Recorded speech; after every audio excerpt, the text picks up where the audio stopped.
Hello, I'm Elgato and welcome back. So Minecraft update video. Today I want to talk about a brand new feature which just came in with the 1.6 update, which released yesterday for Minecraft Bedrock Editions. Not sure what Minecraft Bedrock Editions are? Check the description. That's impressive. But today I'm going to be talking about the slow falling potion, the slow falling arrows, and all of these slow falling effects in Minecraft, how you can get them, and then exactly how they work. Because let me just tell you, if you think you understand them, you might not, because it works in a very cryptic, confusing way where a lot of misconceptions about it exist. A lot of people think it works in a way different to how it does, and there's a lot of things about how it works that it kind of, understand a deep understanding of how falling works in Minecraft in general. It's super weird, but let me explain in today's Minecraft update feature tutorial. So please do like this video if you like it, because it helps out the channel a lot. Let us know you do enjoy learning more about these sorts of features and learning how to best use them, because we'll be going through some of that. But first of all, let's get straight into it, shall we? And let's talk about how to make these potions. So I know for a decent majority of you that play a lot of Minecraft, this is like, wait, I kind of know that, but just so we're all on the same page, because I figure how brewing works from time to time, what you need to do if you want to make one of these, slow falling potions, is you need to kill some phantoms. That's step one. You need to have that going down. Every phantom you kill has a small chance of dropping the phantom membrane. Obviously, that chance is higher if you have a looting sword, but still, just kill enough phantoms, and eventually you'll be able to, get yourself some potions. So the first thing you want to do to make these potions is put nether warts with water bottles. Again, this is the first step in pretty much every single potion in the game. You get some awkward potions, then you throw them right back in, and you put the phantom membrane on top. You can throw potions in at any point you want to, and when you combine these awkward potions with the phantom membrane, you get your slow falling potion. So easy as that. You've worked it out, you're done, you've nailed it. Okay, we're sorted, we've got slow falling potions. But just for the last couple of steps that you might find interesting, because you can also then put some gunpowder on top. Again, do the same kind of process, but take these regular potions, put gunpowder on there, and make them splash potions of slow falling. So again, the only real reason you'd want to do this is if you want to have effects that can last to multiple people, or you want to use them on mobs. Again, slow falling will work on mobs. It's a really bizarre thing, especially of chickens, that we'll kind of get into later, but you can technically do that if you want to, and it's kind of fun, especially in creative. But if you're in survival and these things actually have a value to you, what is the value of slow falling? So first of all, let's explain the misconception about them, because a lot of people believe that what they do is they just kind of take your falling speed and make it less. They make you better at parkour, and they'll make you go a lot further. And this is interestingly kind of true, because if I show you right now, let's go do some 4-block parkour. Normally, when you don't have this potion in your hand, you can jump about 4 blocks in Minecraft. So for instance, from one of these pieces of ice to another one, it's really easy. However, if you, I guess ice is a bit different because of the speed differential. However, if you've got slow falling on, you can honestly go a lot further, and you can make 6-block gaps between, jumps. So this is really handy because it allows you to go really far, and it makes parkour a little bit easier. However, taking a 4-block jump to a 6-block jump sounds like it's a 50% increase, or like a third decrease in the speed at which you fall. However, that's kind of a gross simplification. You might assume that, like, oh yeah, so it takes like half or it takes a third of your falling speed, and when you look at the way you fall, it kind of seems that way, because at first it seems like you start dropping really slowly, but you quickly see how, like, oh yeah, it's not that much slower, but the reality is very different. The reality is the actual speed that you decrease is kind of dependent on the fall, because when you fall in Minecraft, the more you fall, the more velocity you pick up. It's kind of like, that rumor that, like, oh, if you drop a penny off the Empire State Building, then it will actually kill someone when it hits them. It's not quite true, by the way, fun fact, but it's also the same thing in Minecraft, where you do pick up more speed, and you might kill someone if you landed on them from atop the Empire State Building if you were a Minecraft character. So because of that, the way slow falling works really depends on the height of which you're dropping, because if you drop from 3 blocks, it makes no difference, of course. You'll see a small decrease, but the real power from slow falling is not just that it decreases your falling speed by about half. It's the fact that it gives you no extra velocity. You fall at the same speed regardless of when, regardless of how long you've been falling, you'll fall at the exact same speed. So as you can see right here, here's me falling normally. I should be taking some damage. I didn't, because the first part of it was slow falling, but you can see, here's me falling slowly. Normally, it looks like it's about the same speed. I wonder why that's not taking damage, but, it looks like it's about the same speed. It's because I have no full damage enabled in the world as a whole, but still, long story short right there, it's one of those things where it works based on momentum, and your momentum does not increase just because you have slow falling on. So that is the basic way that regular falling makes you hurt more and more the more you fall, but slow falling will make it so that no matter what speed you fall at. So in case you're curious as to what the thing is, by the way, there's a game rule, which is full damage, and if you're just playing around in creative anyway, you might as well have do full damage turned off. So I think it's just full damage, there we go.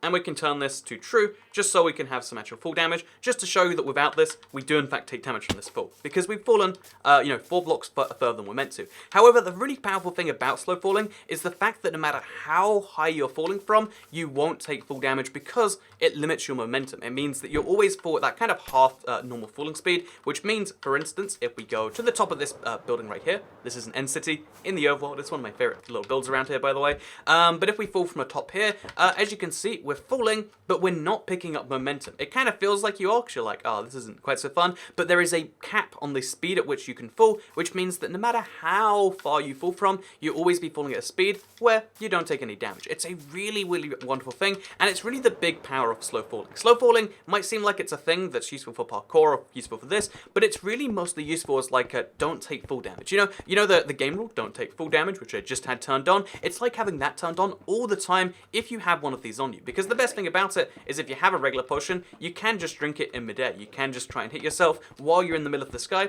and you can, stop yourself on the way down. Because here's the other wonderful thing about this. Again, it's really hard to prove for splash potion, so we won't try to, but you can actually stop yourself on the way down, and it's kind of wonderful. So yeah, slow falling, it's one of the more interesting effects in the game because of the way that it allows you to kind of like, again, float over the air. So another thing about this that is kind of misunderstood is that it's great for making across wide gaps. Let's say you wanted to make it from, like up here to one of these chunks, one of these other ones.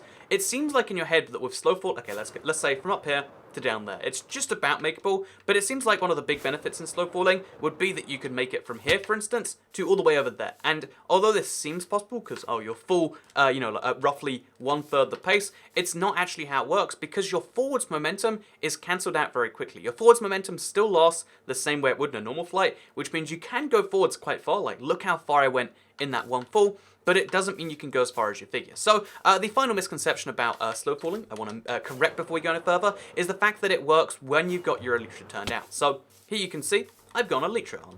They look wonderful, right? I like my elytra, but if you have an elytra and you use slow falling, you feel like you're going so much further. However, if we, as you can see, my effect is going to run out, and even when my effect runs out, I'm not going to fall any slower, even though we're going at the exact same angle. So again, you can see no difference in your elytra speed. It feels like you have slow falling, and I don't know why, but it just feels like it's doing something, but it generally doesn't. I did tests, I compared like looking at the same block falling in the same way, and there is no difference, especially not the 50 to 2/3 difference that you would otherwise expect. However, the real power in slow falling comes again from two places. One is falling from a real height, because then your actual slow falling height decrease is literally it means you're falling at 30% of your original speed, which means you can literally go 2/3 further, or it means that you can fall 2/3 slower, whichever one you prefer. But it means you can do massive distances. That's a powerful thing. But the other really powerful effect is so we have to go get another one, by the way. Let's quickly go down because we have a lingering potion. By the way, if you want to make a lingering potion, just take those splash potions and add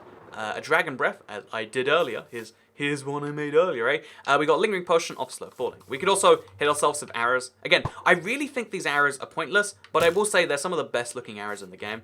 So you gotta give them some credit for that. So they're some of the most pointless arrows, but they're pretty delightful looking arrows, and they'll give you slow falling for 11 seconds. However, 11 seconds isn't quite enough for me. So what we're gonna do is we're gonna go up here, and we're gonna give ourselves the lingering slow falling effect, and I'm going to show you something wonderful that I think is the real power of the slow falling effect. Because if you use elytras on a regular basis, I'm sure you've come across the issue where you want to land on something that's a little bit too high up, and you have to keep circling it because it's a small thing, and landing there is really tricky. However, the real power of slow falling, on Bedrock at least, is the fact that you can cancel your elytra in midair after you've fireworked up there, and you can slow fall down. It's kind of like a parachute that combines with your elytra, and this is the most wonderful use for it. Again, I feel like slow falling is pretty detrimental and useless in all other situations. However, as a parachute, it's a really cool thing. So I want to land on this island right here. So what you just do is you firework above it, you press 8 or you press space, whatever your jump button is, to cancel your elytra, and then you parachute down onto the thing you wanted to get to.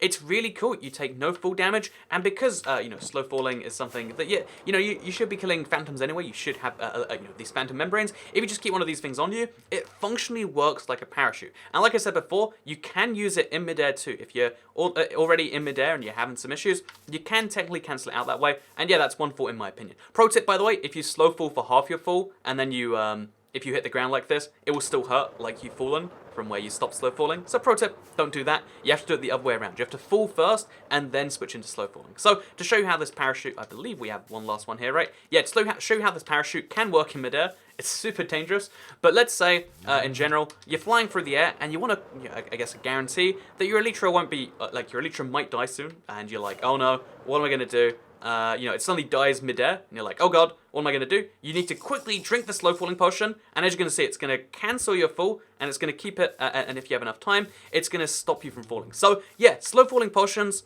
they're useless in a lot of the ways people think. It makes parkour a tiny bit easier. You can use them on chickens and it's kind of fun, but the real power in it is as a parachute, and I hope today's video taught you that, if you've ever wanted a parachute, if you have the issue of flying onto things and having having it not work, or like overshooting it and unshooting it, all you need to do is get yourself one of these parachutes so you can just drop and then you can land perfectly like this. And again, I think there's so many fun opportunities for survival worlds with that. However, if you're in creative or you're playing mini games, obviously there's going to be some other stuff, but as far as survival uses go, I love the parachute use. I'd love to know what you think about this. Is it as fun for you as it is for me? Again, I love the ways you can actually try and play around with this, and hopefully you do too. Thank you very much for watching today's video. I know phantoms are broken. I'm going to reference that in a later video, maybe an early video. Don't you worry. It's super strange that there's a phantom update without phantoms correctly working, but again, Minecraft is trying to switch to a more frequent update system, so a part of me says, that's fine, and the other part of me says, but I want to kill phantoms. So anyway, thank you very much for watching today's video, and I'll see you all next time. Goodbye.